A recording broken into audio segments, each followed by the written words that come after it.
How to make a light flicker effect in Capcut. Hello everyone, welcome to this channel. I'm Emily and I'm here to help you out today. So without any delay, let's get started.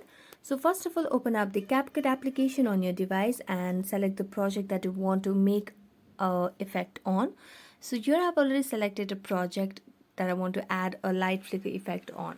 So after selecting on the project, you can just select the area where you want to have that effect on. So for example, if I want to add the effect over here in this area, I'm going to select that area and then tap on effect, which is at the bottom of the screen. Tap on effect, then go to the video effects and then search on the search bar by flicker option. As you tap on flicker, you'll be able to see different options to flicker that pops up. So you can select any of these flicker options, or you can also search for flickery shots. So here you'll be able to see different options related to flicker.